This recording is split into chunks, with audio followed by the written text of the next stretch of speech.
Part 2 solve करते हैं lecture और फिजिक्स एसपीएस की गई टेस्ट। तो क्वेश्चन नंबर 22 है, which of the following is not postulates of kinetic molecule theory of gases. तो इसमें से दिया हुआ है कि कौन सा जो है पोस्टुलेट्स काइनेटिक मॉलिक्यूल थ्योरी का नहीं है। तो यहाँ पे ऑप्शन सी है, all molecule have a same speed at different temperature. तो ये पोस्टुलेट जो है वो रॉन्ग दिया हुआ है, ये जो है नहीं होगा पोस्टुलेट्स। अच्छा, किस तरह से नहीं होगा? तो हमें पता है कि काइनेटिक एनर्जी जो होती है वो डायरेक्टली प्रोपोर्शनल होती है टेम्परेचर से, यानी डायरेक्टली प्रोपोर्शनल है टेम्परेचर से। अच्छा, काइनेटिक एनर्जी का जो फार्मूला है वो 1/2mv², यानी v जो है वेलोसिटी वो टेम्परेचर से डायरेक्टली प्रोपोर्शनल में है, यानी v जो है डायरेक्टली प्रोपोर्शनल है टेम्परेचर से। अगर टेम्परेचर इंक्रीज या डिक्रीज होगा तो वेलोसिटी भी इंक्रीज या डिक्रीज होगी। तो यहाँ पे जो परसेंटेज दिया हुआ है कि all molecule have same temperature at a same velocity, option होगा 22 का C is correct, C option is correct. 23 MCQs है, how many fusion takes place per second in a 300 megawatt reactor, assuming each fusion reactor is 200 megawatt of energy. अब पूछ रहा है कि हमें कितनी फ्यूजन पर सेकेंड से निकलेगी, जबकि एक फ्यूजन हो रही है तो उसके दौरान जो निकल रही है एनर्जी 200 मेगा वोल्ट। 3 में क्या है कि हमें पावर की वैल्यू मिली हुई है, यानी पी की वैल्यू वो कितनी मिली हुई है 300 मेगावाट, और उसके बाद जो एनर्जी की वैल्यू मिली हुई है वो कितनी मिली हुई है 200, ठीक है 200 मेगा इलेक्ट्रोवोल्ट, और हमें मालूम करना है। क्वेश्चन नंबर 23 को सोल्व करते हैं। तो क्वेश्चन नंबर 23 के अंदर जो डेटा मिली हुई है वो पावर मिला हुआ है 300 मेगावाट वाट, उसके बाद एनर्जी मिली हुई है वो जो मिली हुई है 200 मेगा इलेक्ट्रोवोल्ट, वो एक की मिली हुई है, ठीक है। तो हमें एक सेकेंड के अंदर इतनी एनर्जी निकल रही है रिएक्टर से, तो बताओ कि वो टोटल एनर्जी कितनी होगी जब इतना पावर निकलेगा। तो इसको सोल्व करते हैं। तो सबसे पहले इस मेगा इलेक्ट्रोवोल्ट को हम जॉल में कन्वर्ट करेंगे, इलेक्ट्रोवोल्ट को, क्योंकि ऐसा यूनिट इसका नहीं है। तो 2000 मेगा वोल्ट को हम ये जॉल में कन्वर्ट करते हैं। तो इलेक्ट्रोवोल्ट, यहाँ पे इलेक्ट्रोवोल्ट का यूनिट दिया हुआ है, तो इसको वोल्ट जॉल में कन्वर्ट करने के लिए क्या करेंगे 1.6 × 10⁻⁹ जॉल से मल्टीप्लाई कर देंगे, -19 जॉल, इसको मल्टीप्लाई कर लेंगे तो फाइनल हमारी ई की वैल्यू मिल गई। अब हमें पता है फार्मूला क्या है पावर का, P = E/T n आ जाएगा, क्योंकि ये हमें नंबर ऑफ मालूम करना है, ये एक की थी तो number of energy, number of particle के दौरान जितनी एनर्जी मिल रही है, ठीक है। यहाँ से n मालूम करना है, ठीक है। तो ये इधर मल्टीप्लाई हो रहा है, उधर जाकर डिवाइड करेगा, ये इधर मल्टीप्लाई हो रहा है, डिवाइड कर रहा है, उधर जाकर मल्टीप्लाई करेगा। तो n का जो फार्मूला बनेगा वो कुछ इस तरह से बनेगा, यानी P × T divided by E हो जाएगा, ठीक है। इसी के अंदर हम वैल्यू पुट करते हैं। तो ये 300 मेगा की वैल्यू है 10⁻+6, और मल्टीप्लाई बाय टाइम कितना मिला हुआ है 1 सेकेंड, डिवाइडेड बाय एनर्जी कितनी मिली हुई है 200 मेगा की वैल्यू लिख देंगे 10⁻+6 मल्टीप्लाई बाय 1.6 10⁻−19, ठीक है। 10⁻6 आपस में कैंसिल हो जाएंगे, तो इनको डिवाइड कर लेंगे, इनको आपस में डिवाइड करेंगे तो हमारा लास्ट जो रिज़ल्ट आएगी वो n की वैल्यू जो होगी वो ये बचेगी 9.38 10⁻18, ठीक है। ये आंसर आ जाएगा। डी का ऑप्शन बी इज़ करेक्ट। उसके बाद एमसीक्यू नंबर 24 है, during the projected motion horizontal component of a velocity remain constant. तो इसका ऑप्शन होगा सी इज़ करेक्ट। उसके बाद एमसीक्यू नंबर 25 है, so film exhibited brilliant colour in sunlight due to interference of light. तो ये interference of light की वजह से। उसके बाद एमसीक्यू नंबर 26 है, increasing in entropy means increase. तो इसका होगा all of these, D option is correct, क्योंकि ऑर्डर इंक्रीज भी होता है, रेंडमनेस भी इंक्रीज होती है, अनअवेलेबिलिटी हो एनर्जी भी इंक्रीज होगी। उसके बाद इसका ऑप्शन होगा D is correct, all of these. उसके बाद एमसीक्यू नंबर 27 है, the light of a suitable frequency falling on the metallic surface eject electron, this phenomena is called photo electric effect. Option D is correct, क्योंकि एक मखसूस किस्म की अगर light किसी मेटल सरफेस पे पड़े और इलेक्ट्रॉन का बाहर निकल जाना तो इसको फोटो इलेक्ट्रिक इफेक्ट कहते हैं। Option D is correct. 28 है, which of the following of a series hydrogen spectrum lie in ultraviolet region. तो हमें पता है अल्ट्रावायलेट रीजन के अंदर जो सिर्फ लाइमन सीरीज ही है जो होती है, इसका ऑप्शन ए इज़ करेक्ट। उसके बाद MCQ नंबर 29 है, choose the correct statement of a nuclear reactor. तो न्यूक्लियर रिएक्टर के अंदर हमें स्टेटमेंट करेक्ट मालूम करनी है। इसमें से जो है moderator slow down the neutron, तो इसका ऑप्शन ए इज करेक्ट होगा, क्योंकि मॉडरेटर जो होता है वो स्लो डाउन द रिएक्टर होता है। 30 MCQ है, average distance covered by alpha particle in air before it ionizing power cause it अकाल्ड, तो इसका ऑप्शन होगा बी इज करेक्ट, रेंज होगा। उसके बाद 31 है, net electrical field is zero inside any conductor, option A is correct. उसके बाद MCQ नंबर 32 है, electrical field exerted by a torque on a dipole of only if इसका option होगा C, if field is perpendicular to the dipole moment. MCQ number 33 है, when N type semiconductor is heated, जब N type semiconductor D को is heat किया correct, जाता है तो electron number end of, whole equally increase. उसके बाद MCQ number 34 है, of these is the which of these is based description of a zener diode, तो जेनर डायोड की बेस्ड डिस्क्रिप्शन कौन सी है? It operate on reverse region, तो ये रिवर्स रीजन पे भी करता है, ये तो हमें पता है। उसके बाद जो है it is constant voltage device, अगर कांस्टेंट वोल्टेज डिवाइस है तो कांस्टेंट करंट डिवाइस भी वो कह सकते हैं, तो इसका ऑप्शन सुइटेबल जो होगा ऑल ऑफ दीज कह सकते हैं, इसका all of these, option number D. उसके बाद MCQ नंबर 35 है, two charges are placed at certain distance apart in air when dielectric sheet is placed between them, then electrostatic force between them, कह रहा है कि अगर दो चार्जेस के दरमियान एक शीट डाइलेक्ट्रिक लगा दें तो इलेक्ट्रोस्टैटिक फोर्स डिक्रीज होगी, ऑप्शन ए इज करेक्ट। उसके बाद MCQ नंबर 36 है, what is required in a fusion reactor in order to overcome the electrostatic repulsion force between light, तो ये कह रहा है कि वो कौन सी चीज़ें चाहिए जाए ताकि उनकी इलेक्ट्रोस्टैटिक जो रिपेल चल रहा है उसको कंट्रोल किया जाए, तो इसको कहते हैं very high temperature, B is correct. उसके बाद MCQ नंबर 37 है, the period of physical petroleum. अच्छा, यहाँ पे जो इक्वेशन जो जनरल हम पढ़ते हैं वो है सिंपल पेट्रोलियम की, तो सिंपल पेट्रोलियम के अंदर सिंपल पेट्रोलियम का तो फार्मूला टाइम पीरियड का यही है, 2 पाई अंडर रेडिकेट ए लवर जी। यहाँ पे पूछ रहा है फिजिकल पेट्रोलियम ऐसा जो सिंपल या कॉन्सेप्चुअली आइडियल नहीं हो, जो फिजिकल फेनामेनास भी उस पर अफेक्ट कर रहे हो, तो उसके लिए जो फार्मूला होता है वो ये है, T is equal to 2 pi under रेडिकेट आई होता है inert moment of inertia divided by M mass G H K D का ये होता है, ठीक है। ये ऑप्शन यानी option number A is correct, यहाँ पे डी दिया हुआ है तो डी दे देते हैं, ऑप्शन ए इज़ करेक्ट।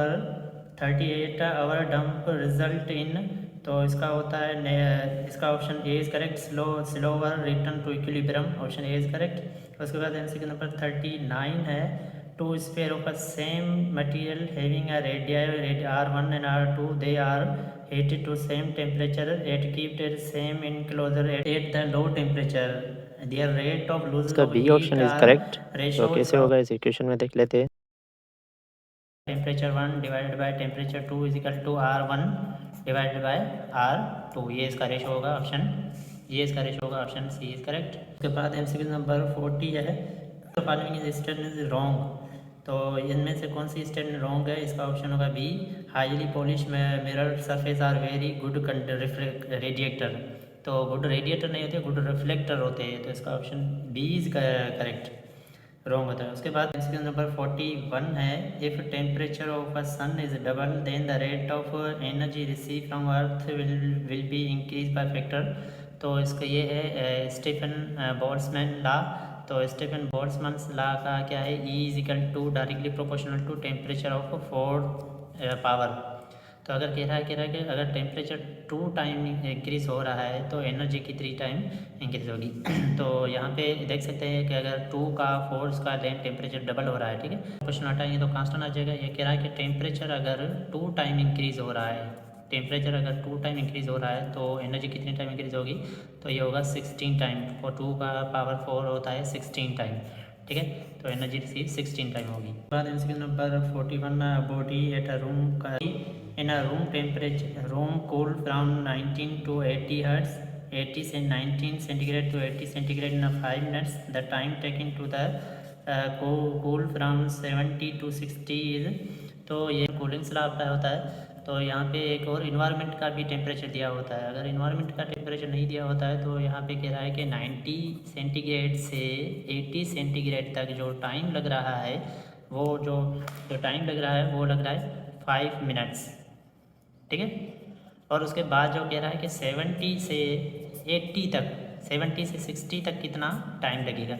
तो ये जनरेशन के अंदर ना जो हीट का रेडिएशन होता है वो पहले ज़्यादा टेम्परेचर, अगर इन्वायरमेंट का टेम्परेचर देखा जाए वो लगभग होता है 30 ले लें या तो 25 सेंटीग्रेड ले लें, तो जितना वो ज़्यादा टेम्परेचर होगा वो जल्दी हीटअप लेता है, यानी ज़्यादा जल्दी टाइम लेता है। और इससे जितना टेम्परेचर कम होता जाएगा उतना ज़्यादा टाइम लेता जाएगा, क्योंकि वो जल्दी इक्विलिब्रियम की पोजीशन की तरफ आ रहा है। मिसाल के तौर पे भाई इन्वायरमेंट का या सराउंडिंग का जो टेम्परेचर है 30 सेंटीग्रेड है और ये इक्विवेलेंट है, तो इस पहले जो अगर 5 मिनट लग रहा है तो अगर ये 90 था तब 5 मिनट लग रहा था, तो 60 है तो उससे ज़्यादा टाइम लगेगा, तो इसका ऑप्शन होगा 5 से ज़्यादा टाइम लगेगा। तो यहाँ पे एक option C option is correct, more than 5 minutes, तो मोर देन 5 मिनट्स लगेंगे। उसके बाद एमसीक्यू नंबर 33 है, which of the following is not property of a solid. यहाँ पे कह रहा है कि इनमें से सॉलिड की कौन सी प्रॉपर्टी नहीं है, तो इसका ऑप्शन डी सही होगा, सी सही होगा।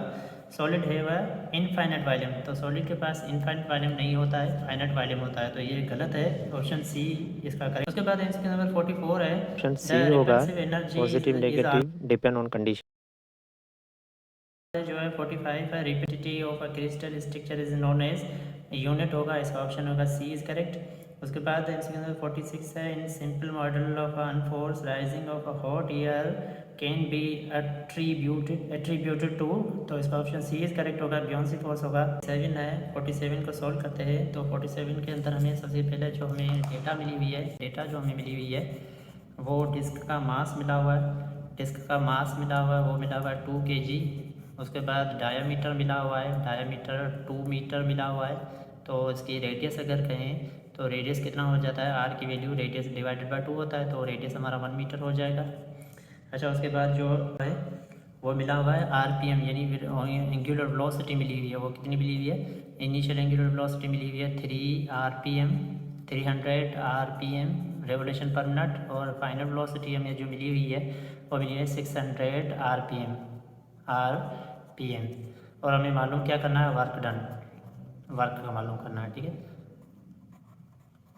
वर्क मालूम करना। तो सॉल्यूशन करते हैं। सबसे पहले फॉर डिस्क जो होता है moment of inertia for disc moment of inertia जो होते हैं उसका फार्मूला होता है इसका फार्मूला होता है m/2।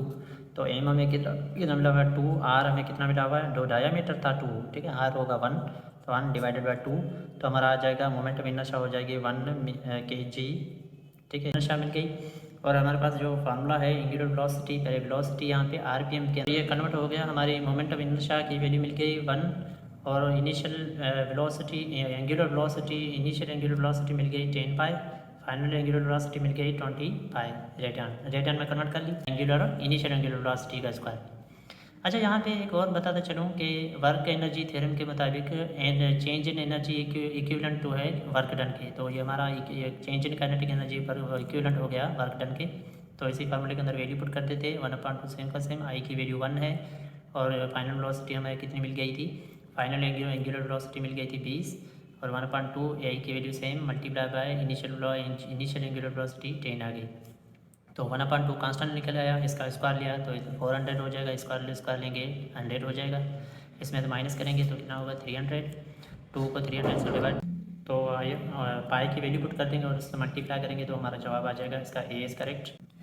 उसके बाद एमसीक्यू नंबर 48 है, the mean free path of a nitrogen molecule at 7 centigrade is 3 × 10⁻⁻7 metre per second if average speed of a nitrogen molecule at the same temperature is 600 metre per second, then the collision frequency will be, तो collision frequency हमें इनमें से मालूम करनी है, तो इसको देखते हैं न्यूमेरिकल पे फाइनल मिल गई है, वो कितनी मिली हुई है 600 पे हमें फ्रीक्वेंसी मालूम करनी है, ठीक है, 600 पर मीटर पर सेकेंड।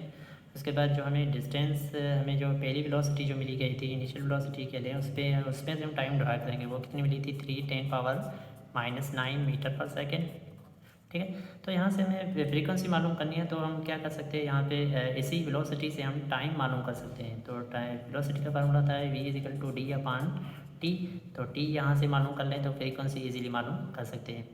तो इसका फार्मूला कुछ इस तरह से हो जाएगा, डी अपान टी हो जाएगा, डी अपान वी हो जाएगा। डिस्टेंस कह रहा है कि 1 सेकेंड के अंदर इतना डिस्टेंस कवर कर रहा है, तो यहाँ पे डिस्टेंस की वैल्यू पुट कर देंगे 3 10 पावर -9 डिवाइडेड बाय वेलोसिटी की वैल्यू कितनी मिली है 600, ठीक है। तो 600 से आप डिवाइड करोगे तो हमारा 600 से डिवाइड करोगे तो हमारा टाइम जो हमारे पास आ जाएगा वो कितना आ जाएगा 5 10 पावर 10 सेकेंड। तो फ्रीक्वेंसी कॉलियन फ्रीक्वेंसी मालूम करनी है, कॉलियन फ्रीक्वेंसी मालूम करनी है, तो फ्रीक्वेंसी का फार्मूला था 1/t, तो इसका इन्वर्स कर देंगे 1 डिवाइडेड बाय 5 10 पावर -10 डिवाइड करोगे तो कॉलियन हमारे पास क्या आ जाएगी, वो आ जाएगी 2 10 पावर 9 हर्ट्स कह लें, या फिर 2 10 पावर जो ऑप्शन में मिला हुआ है 9 पर सेकेंड। तो इसका ऑप्शन ये इज़ करेक्ट, ये सही होगा। तो इसका मतलब इसका ऑप्शन सी इज़ करेक्ट होगा, इसका ऑप्शन सी इज़ करेक्ट होगा।